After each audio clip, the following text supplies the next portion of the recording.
Want to watch this. If you're not hungry, you're gonna get hungry because we're talking about all things cheese balls. We're gonna teach you how to make a good cheese ball and chutney, cranberry chutney. So grab that cup of coffee, sit back. Good Morning Vail starts right now.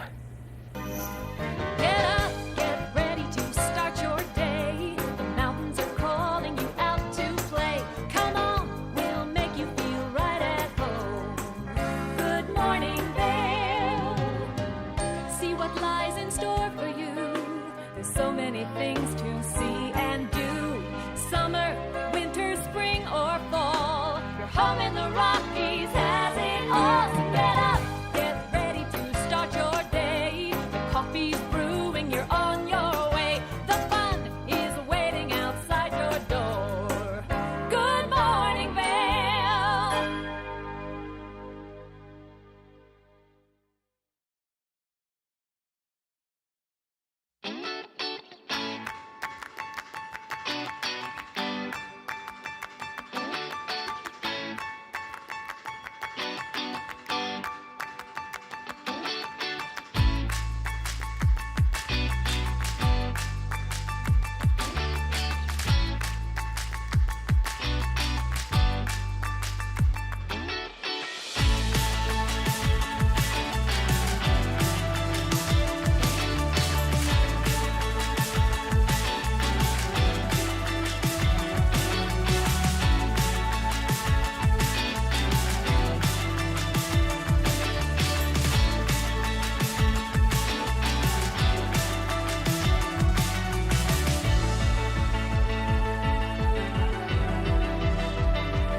Good morning, Vail.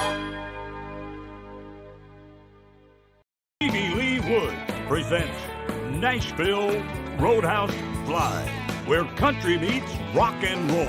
It's where I drank my first beer, where I found Jesus, where I wrecked my first car, I tore it all to pieces. Join us every week for more live performances right here on Nashville Roadhouse Live. Did you know that all Eagle County residents and visitors can get a free Eagle Valley Library District card? All you need is a photo ID. You get our online databases and resources, free music, free streaming, all from wherever you have internet access. Free audiobooks and e-audiobooks straight to your phone. Go into your Eagle Valley Library District branch today and get your library card. Hi there! Are you ready to explore famous neighborhoods from New York City to Kentucky? Watch The Neighborhood with host Nicole Newman. Featuring famous people, unique history, and delicious places to eat and drink. Our viewers get an inside personal look at each neighborhood. With each episode we learn, grow, laugh, and live like a local, not just a visitor. Welcome to The Neighborhood. Check your local program schedule and tune in.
Welcome back to the show. Now with Thanksgiving right around the corner and all the tailgating you get to do even before Thanksgiving, I'm a big fan of the cheese ball. So we're going to make a cheese ball. Let's take a look.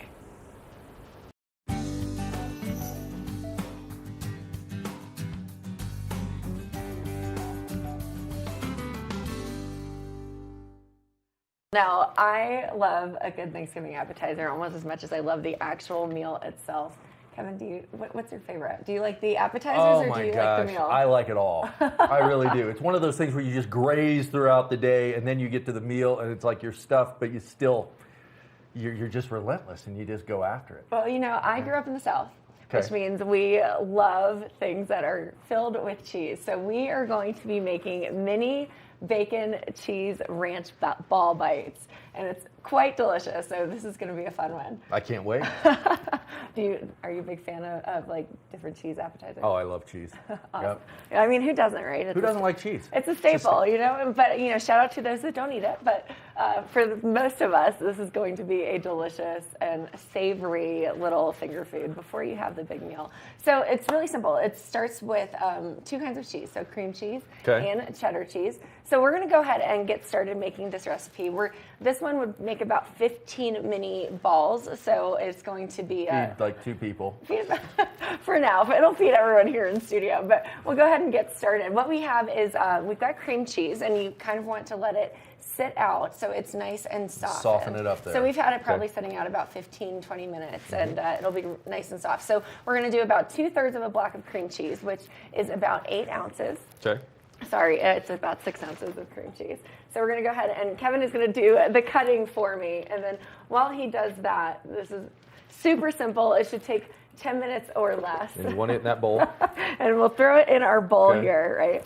And you want to make sure there's kind of an interesting fine line with this cream cheese. You want it to be softened, but you don't want it to be too soft. Otherwise, it won't hold everything Right, together. you want to bind it. Yeah, exactly. Bind it together. Exactly. Keyword here is and then cooking in the kitchen, binding. Binding is a keyword. So the next thing that we'll be doing is 4 ounces of shredded cheddar cheese. Okay. So an entire package of cheddar cheese. If you were making this for the full size of the recipe, you would just dump the entire package of cheddar cheese because these are about 8 ounces in the grocery store. So we'll do about half. Okay. You want to dump half? And one thing that you mentioned before we started here, a key ingredient to get started with is the washing of the hands. And Yes, Kim and I both yes. washed our We hands. washed our hands during the commercial break, so we were ready to go because this is going to be an interactive.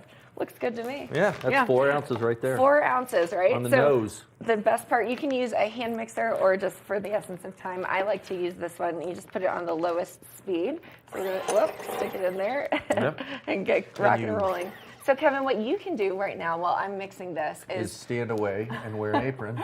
stand away, wear an apron. But we're actually going to go ahead and mix our bacon and our parsley, and we Gotcha. can mix it in here. So you're going to do about a half a teaspoon of parsley, Okay. and then a half a cup of bacon, but I'd say just about half the package, or Gotcha. a little more, whatever. It's really up to you. You Okay. can mix whatever you want to, because what we're going to do is roll our cheese mix into the bacon and the parsley. It's the simplest thing. And then the last piece, you throw a little bit of ranch seasoning in there. Now, you can measure this out. I'm going to go ahead and measure it out now. You're going to be official I'm about gonna be it. While official. I'm sitting here eyeballing things. Well, you can never go and also too much cheese, too much bacon doesn't exist in my mind. Right, okay. Yep. So you're just going to go ahead and add How a much little. of the parsley again? You're about tablespoons? About a half a teaspoon, or a Half- tablespoon, sorry. okay. So not that much. And we're just going to go ahead and throw it in here. I'm telling you. And it's really up to you. You can put as much ranch seasoning as you want to. Now, wish me luck. Let's hope it doesn't go Wish all me luck, over the because place. I'm the one standing next to her. We'll go ahead and, there you go. And just kind of pulse it and mix it all together. Sometimes you might want to make sure you've got a bowl that has higher sides than the one we're using here today. But Or a blender that doesn't go on Mach 5. we're just pulsing it out just to get it nice and mixed together. Now, this is going to be the fun part. And we can. I'll leave you to do the rolling, and I'll make the balls. But our hands bring are my clean. gloves. Normally, if you wanted to use gloves because you are entertaining for people, I'd always recommend that. Okay. But you know what I love? I love using this little melon ball scooper because it makes it like a nice, Perfect little little amount. You've got too much. And then if you're wondering, like, what do I do next? If you've got an extra spoon, it always kind of helps scoop it out there. So that's about the size of it, right? Okay. We're just gonna scoop it. This is always the fun part. And then I'm gonna roll it into a ball. Okay.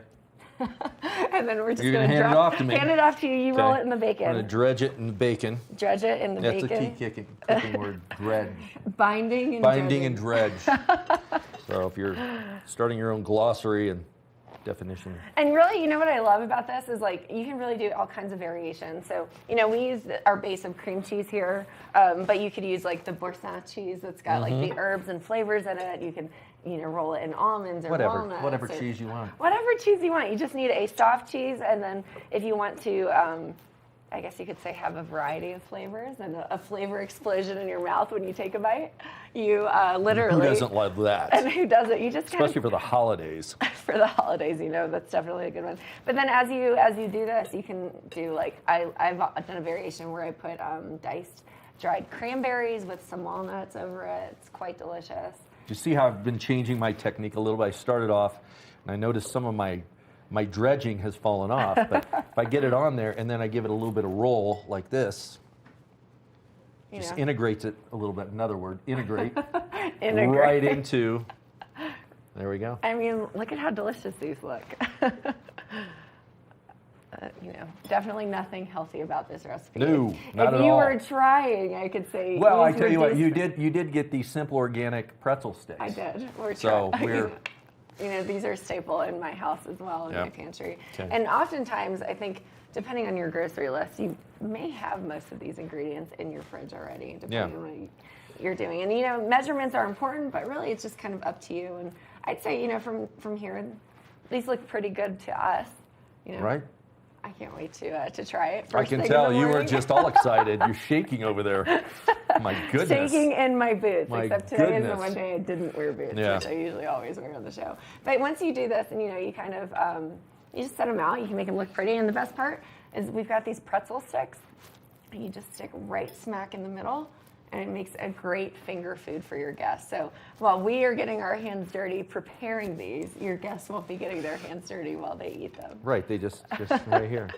You just stick a pretzel stick right in the middle, and you've got a delicious bacon ranch cheese lollipop is how I like to look at it. Forget cake pops. Those are so last year. Those are last year. We're all about the savory flavors, but what's really great about this is you've got the saltiness from the bacon bits, and then if you wanted to make your own bacon bits, you can.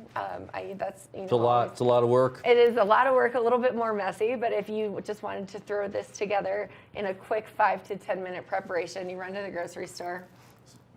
What do you think? Oh, just a food marvel. It is a food marvel. The easiest Thanksgiving recipe. You literally just mix a couple of cheeses together, throw some ranch seasoning, and then you roll it in bacon bits and parsley. You can do fresh parsley. You can do dried parsley, which is what we did. But it's just short, simple, easy. Run to the grocery store. 6 ingredients or less, and doesn't take very much time. And look at that presentation. Just absolutely beautiful. Absolutely beautiful. Well, that's a quick and easy one. If you're looking for recipes, happy to share it with you. Just ping us on the YouTube channel or on our Facebook page, and we'll share it in the comments.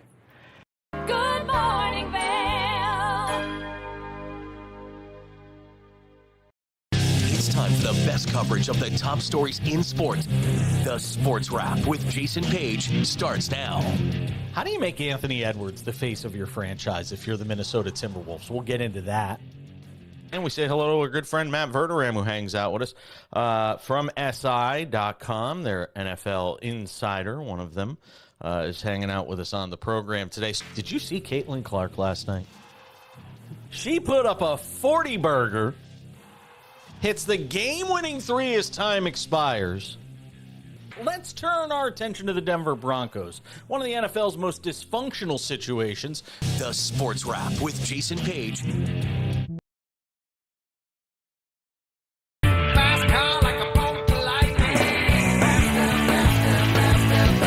This show looks at anything that has an engine and a story told by the owners.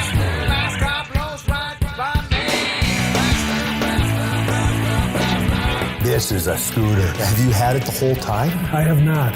It's actually the third time I've owned the car. Sell, regret, sell, regret.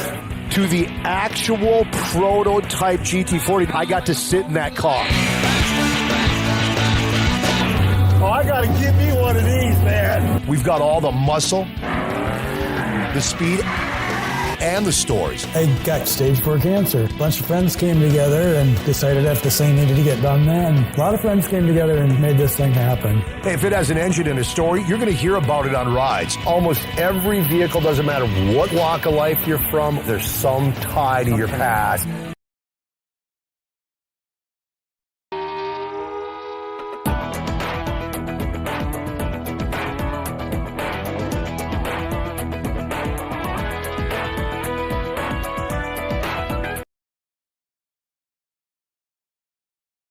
For the latest and greatest trends in pop entertainment, Popstar Today brings you compelling celebrity lifestyle stories that matter most to you. From movies, music, TV, and streaming shows, to fashion, social media influencers, and the latest on who is seeing who.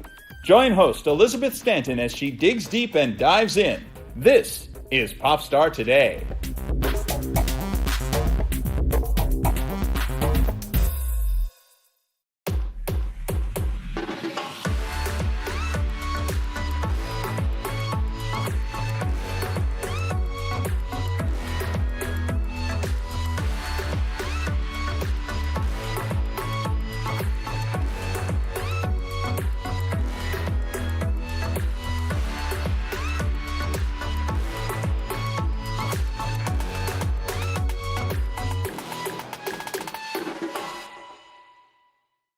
Good morning, Vail.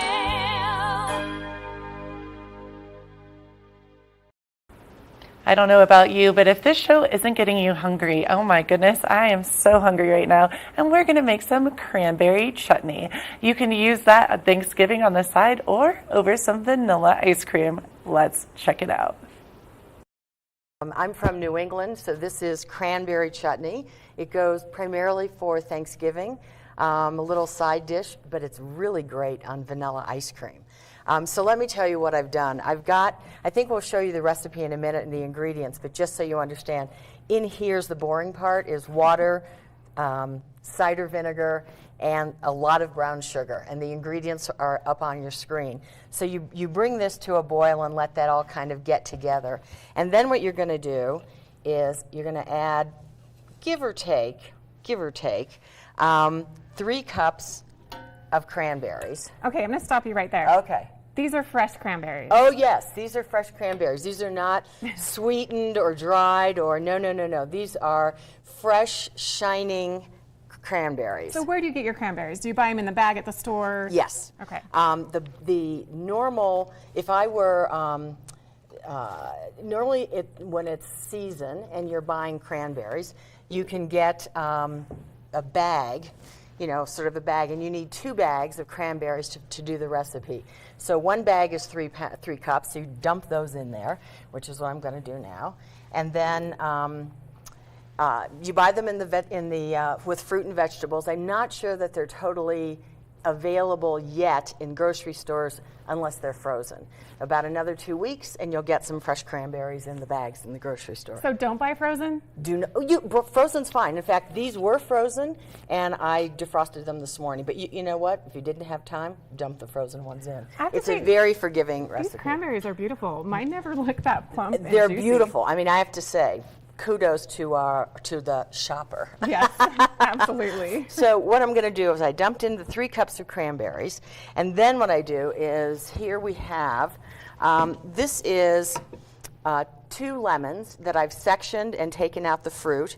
It is 2 navel oranges that again I've sectioned and taken out the fruit, and then it's I used a microplane to get the skin of both the lemons and the oranges. And so all you do is dump this in here. So you just zested that? I zested it, and I'll show you what that... And it smells delicious. Just the smell is permeating the studios. It's wonderful. It's a great smell Absolutely. So that you just let this cook now, and the best part is you do it in stages. So you put in the 3 cups of cranberries, and then you do what I've just done, dump the fruit in, and the cranberries start to pop as it heats up, and then we're going to add more cranberries and things later. But zesting, all you do is take a microplaner, which is one of God's wonderful gifts. Take a microplaner and you just run it on the lemon like that till you get down to the white part, and then you stop.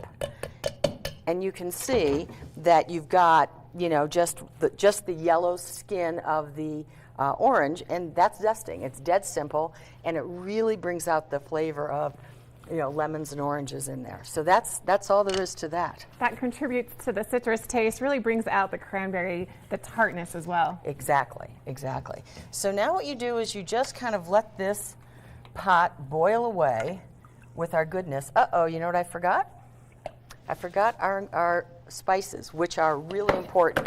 Now, if you've got a spice cabinet that's full of spices, and you have cinnamon and cumin and allspice and clove, then the recipe that you'll see has use a little bit of this and a little bit of that.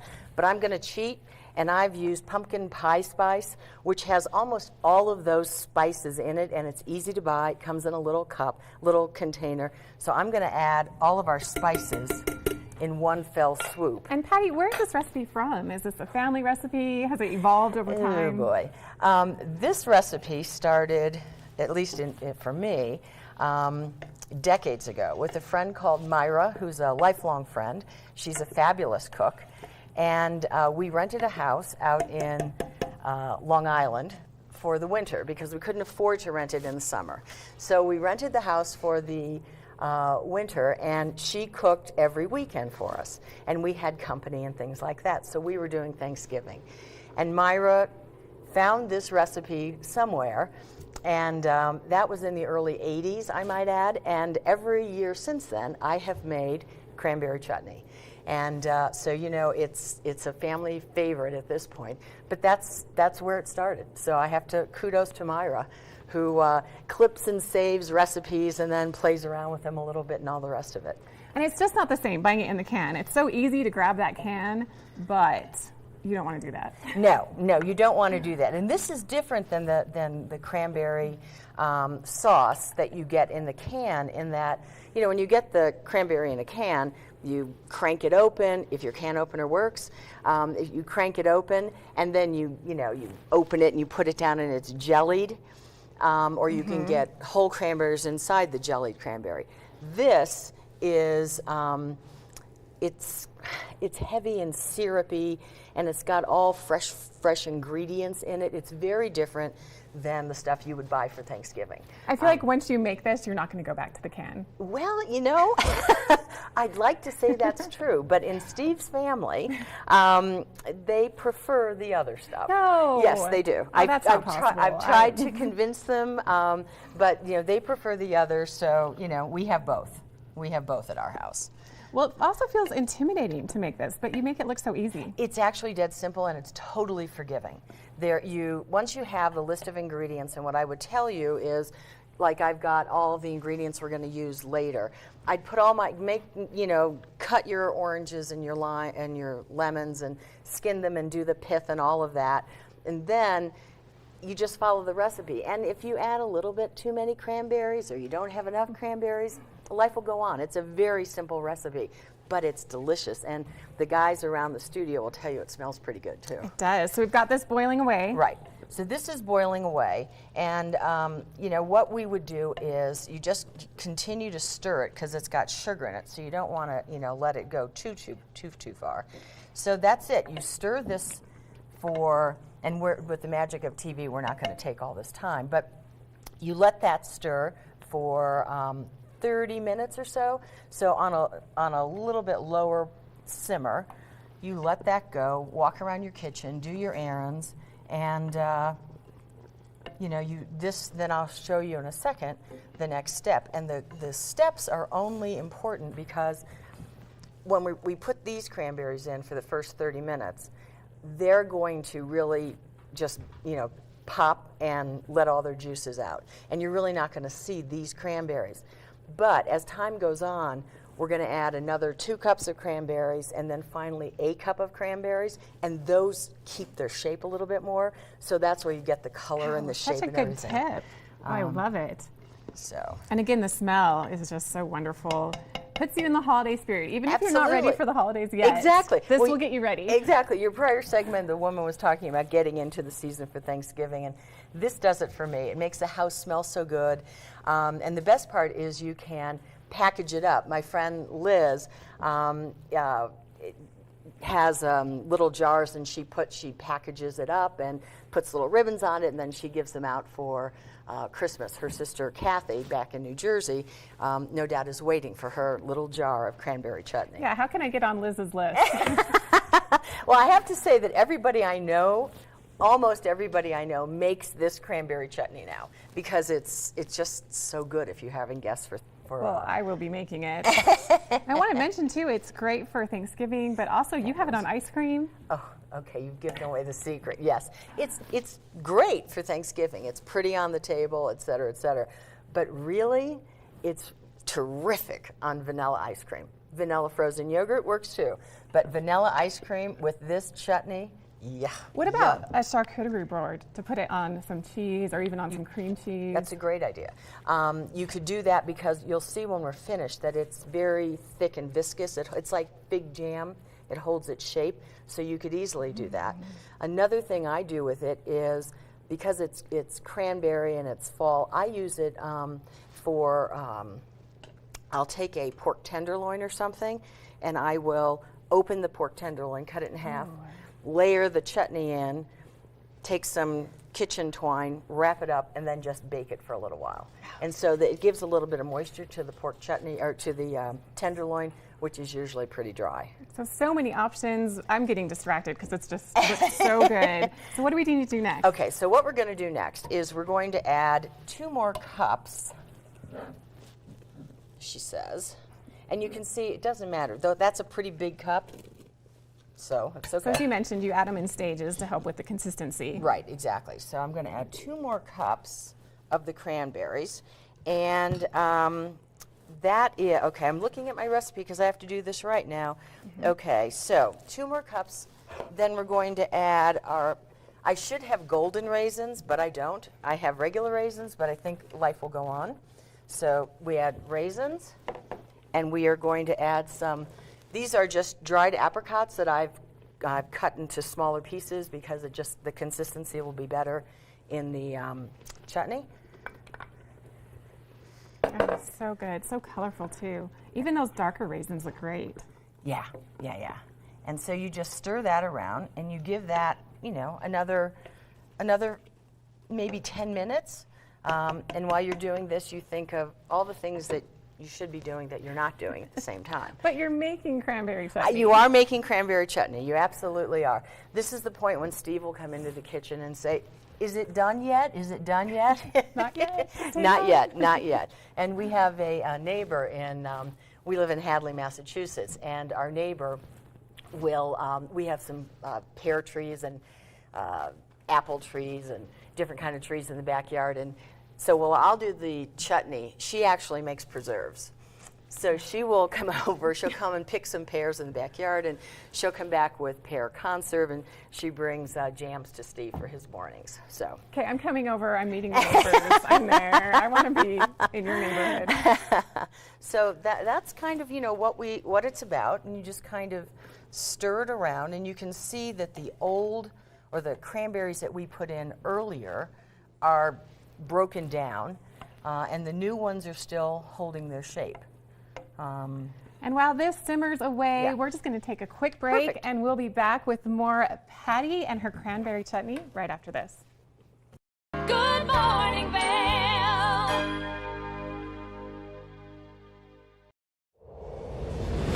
Coming at you from around the world.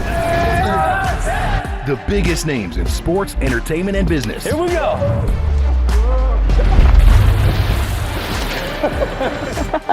Yeah, there's no way. Exclusive access and one-on-one conversations. Yeah, you guys really did some deep research. I don't think we should give him any more information. In Depth with Graham Bensinger.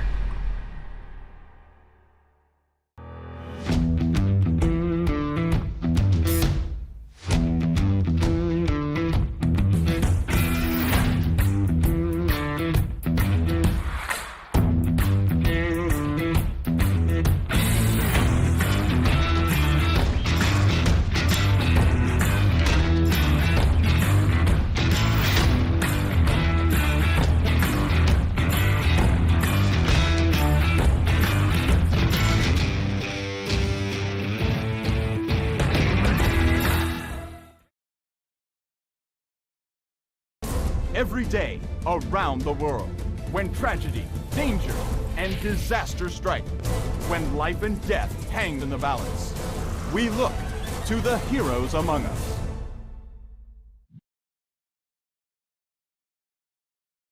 Good morning, Vail.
Welcome back to the show. Now we have the chutney finale for you. Let's take a look. Are with the wonderful Patty. She is making her cranberry chutney, and we're almost done. We are almost done.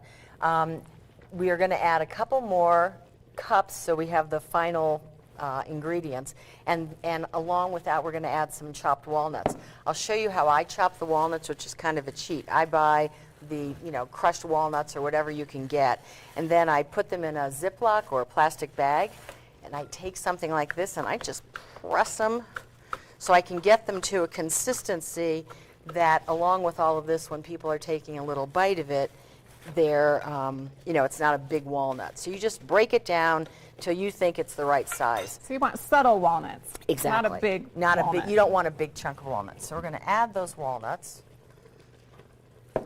That's our last ingredient, along with another layer of cranberries. Another layer. Let's get them right in there. Another layer of cranberries. So they simmer away. And it's just gonna simmer away. And I have to say that I spend summers out in Nantucket, off the coast of Massachusetts, and we grow, not we, but the island has a cranberry bog. And so the cranberries that are grown out there are primarily wet cranberries, and they're harvested for juice. These are probably from Wisconsin, but my friends out on Nantucket, I think they're going to be out there for Cranberry Festival. So hello to Liz Trelos and Chris and Rex, and you'll be getting a little care package of chutney soon. I'm learning so much, Patty. This is impressive. I didn't know the different kinds of cranberries, the different places. I bet you don't know what is the state, and I'm a Midwesterner, so what state grows the most cranberries? I don't know. Most people think it's Massachusetts or a New England state. Yeah. Wisconsin. Wisconsin, really? Well, shout out to Wisconsin then. Exactly. The cranberry state. Exactly. And I have to say, that's really cranberry chutney. It's that simple. It's easy, and it smells great, and it can be used for so many different things. It's warm, it's comforting. Exactly. It's just a beautiful dish to have, simmering away, so feeling in the holiday spirit for sure. Exactly. So now what we have with the magic of TV is finished cranberry chutney. This is what it looks like when it's cooled down, and you can see the different consistencies of the cranberries, and these are the golden raisins and things like that in it. And so that's the final product, and that's a lot of cranberry chutney. You know, you were saying you might put a little on a charcuterie. You know, you would put, you know, that much maybe, or a little bit more. But as I said, I use it year-round. It stays, if you put it in a, you know, a jar that seals, put it in your refrigerator, scoop it out. It's good just by itself. And I wanted to show you the easy way to package. For your friends, your For neighbors. your friends and your neighbors. You just take it out, yourself. put it in here, seal it up, put a ribbon around it. I tell you what. That's all I want. That's all I want. And that's it. That's cranberry chutney. So how long will it last in the fridge? Oh gosh, it lasts probably 6 months easily. Easily 6 months. And you know, you could probably keep it a bit longer because it's got all that sugar in it. It's got all the acid from the fruits. So yeah, it'll stay in your refrigerator for quite some time. Well, you are inspiring me. Have you always loved to cook? I like I like playing around in the kitchen. I'm not very good at the maintenance, everyday cooking dinner, especially with COVID and, you know, having to have all the planning a menu. I'm much more, gosh, I think I'll make cranberry chutney, or, you know, let's do a pork tenderloin or something. But I do like playing in the kitchen, yes, I do. Well, I'm with you. The day-to-day grind is a little much, but I love creating something beautiful, and this is just that. Perfect. I'm so glad I could come on and do it for you all. Well, thank you so much, Patty. We appreciate the time, the effort. You went through a considerable amount of work to make this happen for us here today. If you want to watch this segment, you can find it on YouTube shortly. So be sure to watch how you can make cranberry chutney with the wonderful Patty, our East Coast tech director, and our wonderful chef. Thank you again for being here, Patty. Absolutely. Good morning, Vail. Take the first game every one of us played in the schoolyard. Turn up the degree of difficulty to maximum, and then let loose some of the fastest and most agile athletes in the world to go one-on-one in what you have is the most extreme pursuit contest you've ever known. It's intense, it's addictive, and there's only one rule. Don't get caught. Oh my gosh. If you haven't seen World Chase Tag before, here's how it works. 2 teams of up to 6 athletes compete in a series of one-on-one chases. Each chase lasts up to 20 seconds and has 1 chaser and 1 evader. Opportunity to points on the board! Oh!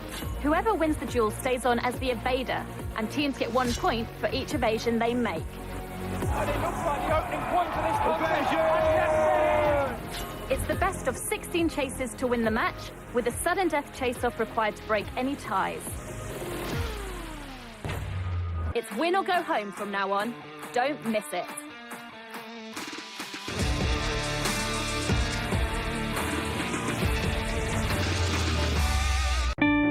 Experience the beauty of fall on the rails of the Leadville Railroad. Take in the cool mountain breeze as you climb to 11,000 feet to watch the vibrant reds, oranges, and golds of fall come alive. Enjoy delicious hot beverages, learn some history, and relax with family and friends. Create fall memories in the heart of the Rocky Mountains. Offering daily trips, the weekend specials sell out fast. To secure your seat, book today at leadvillerailroad.com. Coming up this season on Ready, Set, Renovate, we see one couple fall in love with a waterfront fixer-upper. It sort of wrapped its arms around us and said, you want me, and we did. And watch as another battles over the budget. We're trying to look through and see where we can trim at this point. Are you looking to trim it, Ginger? No. No. Construction pros show us the right way to renovate. Well, we had to do a roof over. We had to hand build a lot of the trusses. As we're putting the thin set down, the self-leveler has a little clip that clips up underneath the edge of the tile.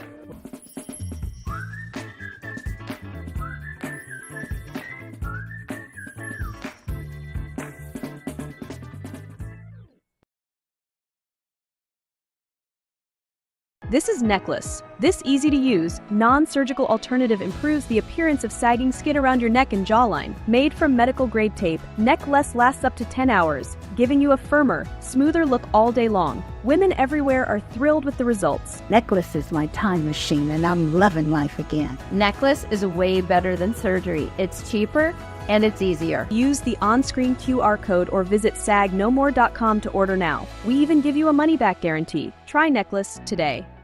Good morning, Vail.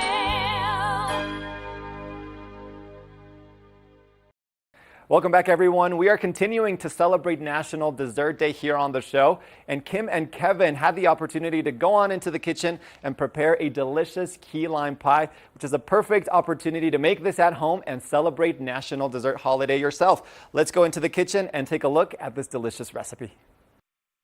Welcome back to the show. Now I have the honor to talk to Michael Graff from Mountain Rec, all about Rec or Treat. How are you doing, Michael? Doing really good. Thank you so much. I am so excited about this. I'm all smiles because I love Halloween. It's one of my favorite holidays.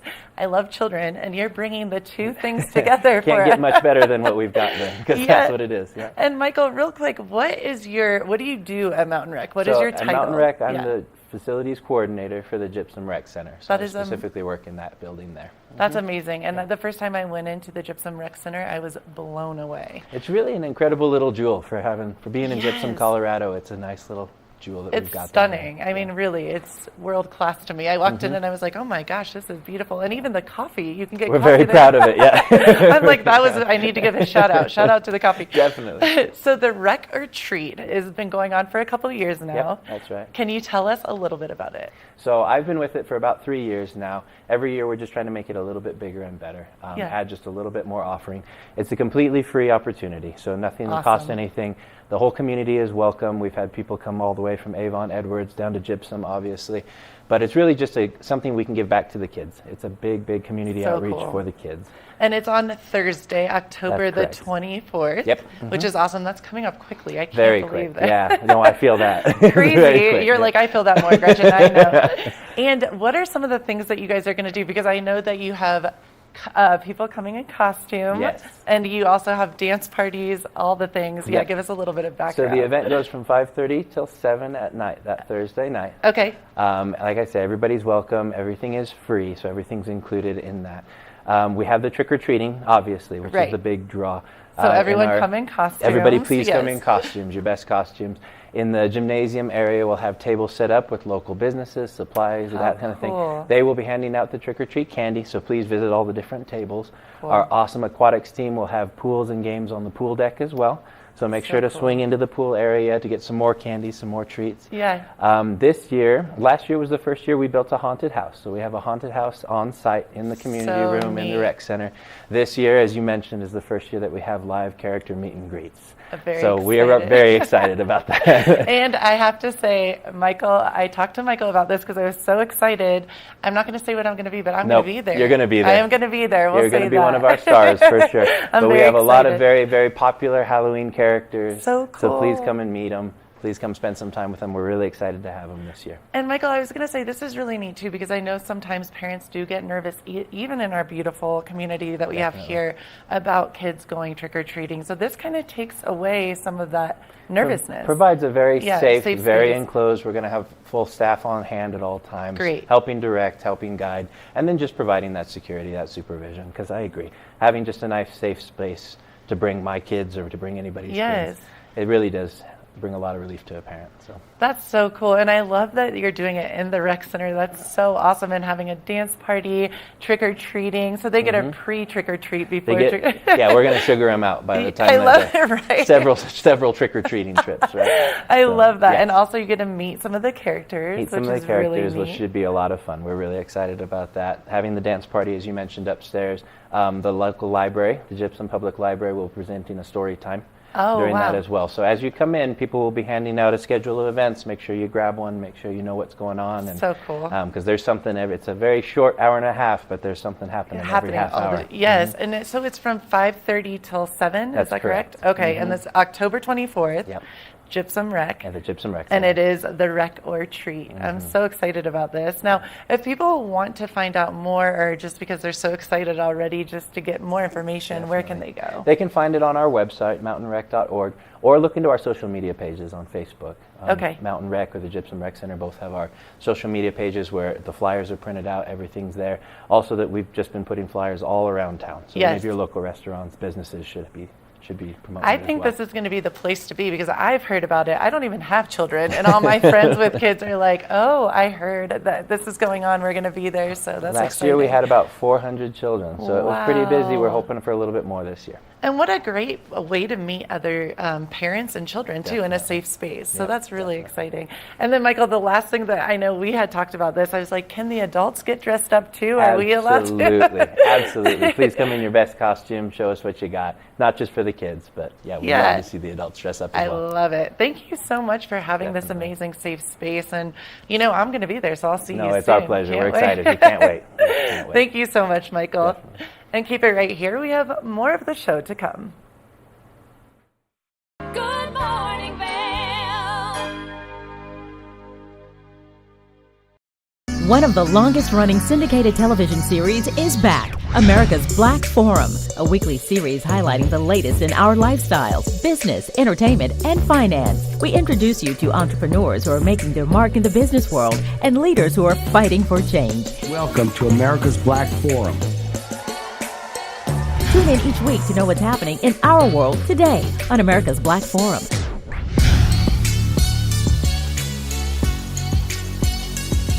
I'm Amy Goodman, host of Democracy Now! Our independent news hour offers diverse perspectives and unique opinions, often unheard in the mainstream media, live as the news unfolds. Tune in for Democracy Now!, the War and Peace Report, weekday mornings at 9 and evenings at 6 on TV8 Vail, Comcast Xfinity Channel 92. There's more for you on Channel 92. Welcome to Nantucket Rope Bracelets. All of our stylish bracelets are handmade in our Nantucket workshop, using only the best non-shrinking line with soft, flexible finish. Find us at NantucketRopeBracelets.com and order your beautiful piece from Nantucket today.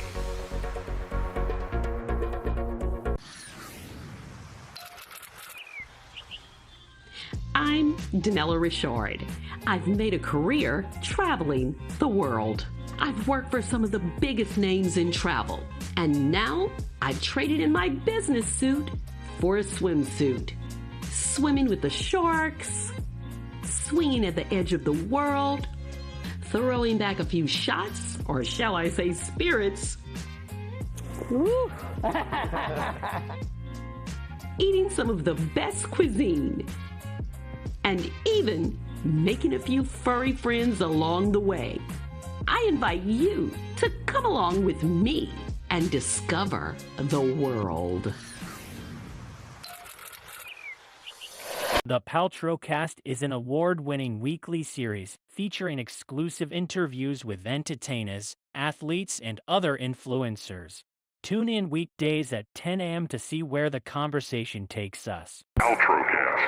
Hey, it's your boy, Nephew Tommy, your host for an all-new season of Black College Quiz, where the nation's best and brightest display their knowledge of Black history and culture while competing for prizes and scholarships. So get ready to see HBCU Nation take the academic field. Black College Quiz! BCQ! Black College Quiz! BCQ! Black College Quiz! BCQ! Yeah, man.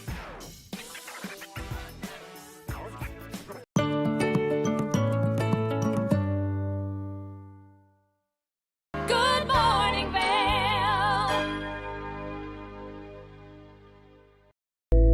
Mount Everest is as unforgiving as it is irresistible to the throngs of climbers who visit every year with dreams of making it to the top. Dr. John Kodrowski from Vail was one of those visitors with big dreams in 2012 when he arrived at Everest for the first time. He almost made it to the top when a disastrous windstorm developed. I had to quit because it was blowing 100 miles per hour, and I helped a couple other people to safety that night, and then I went back to base camp and rested for like 3 days, but I was like 800 feet from the summit and had to turn around. So basically, actually, when you look at this photo, how close I was to the summit, turned around, went back, rescued a few people, brought them to safety with some other Sherpas and friends that were up there, and then I got back to the base camp and thought, oh, this is it for me. But an invitation from a great Sherpa changed his plans. One of the Sherpas named Jangbu was the Sirdar, which he's the head of all the Sherpas that were overseeing the other members that had hired a Sherpa. and 2 of our members were still in Camp 2, and he was in base camp with me, and he's like, hey, John, like, I have to go back up to oversee these other clients anyway with their Sherpas. What are you gonna do? Do you wanna climb back up? I know you don't have anybody to climb with. Do you wanna go with me? And I was like, yeah, because it would be like if LeBron James asked you to play horse, like, would you say no? Like, this guy Jangbu had summited 12 times. Kudrowski was one of the lucky ones who made it to the summit that season. 7 others died just days earlier from exposure, exhaustion, and other injuries related to high altitudes. The list of ways Mount Everest can kill you is long, but that didn't stop Kudrowski from returning 6 more times, and in some cases bringing some high-profile friends along with him. Here he is with Grammy-nominated artist Mike Posner in 2022, and with fitness entrepreneur Devin LeVake in 2024. Good morning from the top of Mount Everest. Who set the world record for highest altitude backflip while on the summit. Kudrowski has turned his love of adventure into a lucrative business as a one-on-one guide. A long-term goal of Mount Everest is $250,000 with the right program. Some critics say that summiting Everest has become increasingly accessible to wealthy and inexperienced climbers, causing overcrowding and deadly traffic jams. Kudrowski agrees and says respect for traditional climbing methods has been lost in recent years. It wasn't these big siege tactics where the expedition is a huge operation. There's a bunch of Sherpas carrying loads to Camp 2 and 3 and 4. They're carrying oxygen up there. The early expeditions, they didn't really have as much Sherpa support on a lot of them, and people weren't paying much, so it was before commercialization. So the mountaineers would climb and still take a rest day or 2, but then they'd carry another load and carry it up to Camp 2, and then they'd come back, and then they'd maybe, instead of resting for 3 or 4 days, they'd rest for a day, and then they'd go back up, carry another load. And so that traditional expedition style is being lost and being absorbed by commercialization now, where the goal has been now to make it as easy on the client as possible, which then lends itself to allowing everybody and anybody to go. And that is leading to problems, though, in Nepal especially, because Nepal is taking the money for the permits and the expeditions from the companies that are bringing people there. The companies are charging a bunch, but it's also not allowing people to screen their clients. So anybody thinks they can just, I see a photo on Instagram and I can go climb Everest. And that's just not true. Are you part of the problem of the commercialization? I mean, I'm bringing people there, yes, but I feel like my ethical duty is the models of which and the ethics of which I stand for and the preparation for clients is within the realm of safety and leave no trace ethics and ethics for the mountain, picking up your trash, and the style of climbing, meaning like, for example, if you leave the South Col at 7 or 8 p.m. to summit, you're summiting at sunrise, and then you're getting down and back to the high camp before 9 or 10 a.m. And that's how you're supposed to climb Everest. A lot of these teams that come with people that are either not fit enough, climbing too slow, haven't properly acclimatized, we're taking 3 times that long, and then they run out of oxygen, and they're just not prepped in the ethics of how to properly climb the mountain. Knowing how to properly acclimatize to high altitudes can mean the difference between life and death.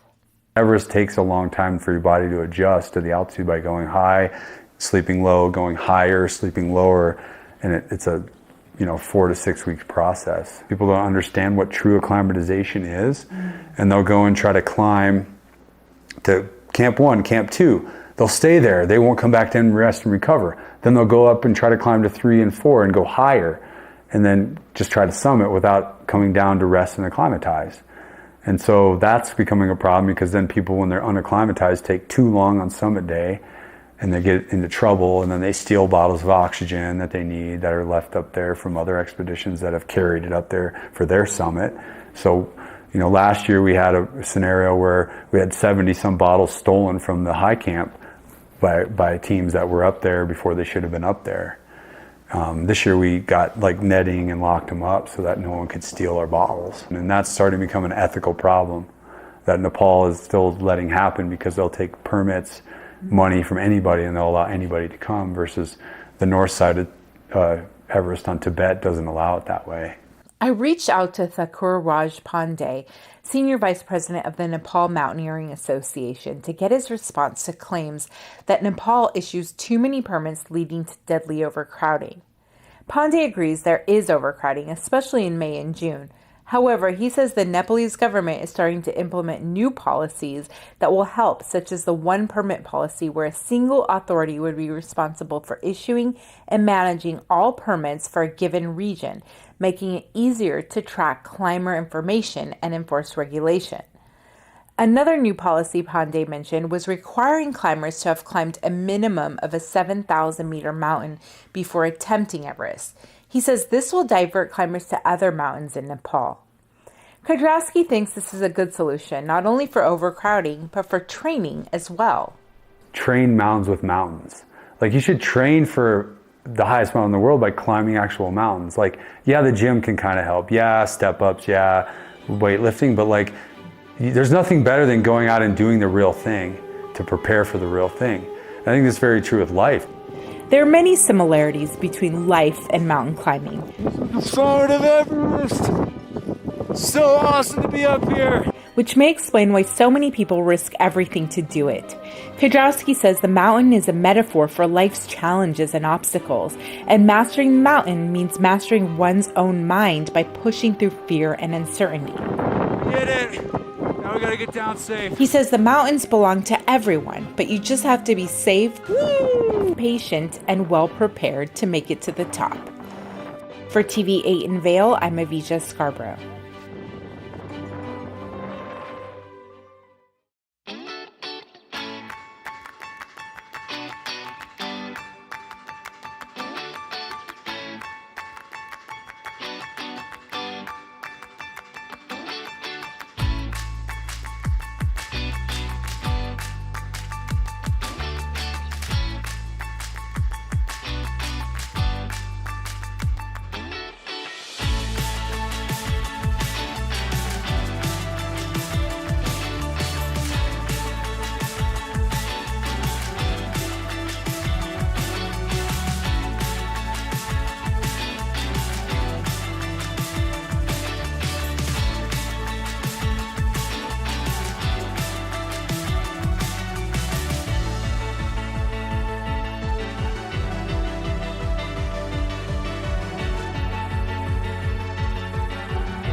Thank you for sharing this Monday morning with us here on Good Morning Vail on the couch. I am so hungry. Cheese balls, chutney, oh my, it doesn't get much better than that. We'll see you tomorrow here for more Good Morning Vail. Have a great Monday. Good morning, Vail. See what lies in store for you. There's so many things to see and do. Summer, winter, spring, or fall. Your home in the Rockies has it all. So get up, get ready to start your day. The coffee's brewing, you're on your way. The fun is waiting outside your door. Good morning, Vail. You know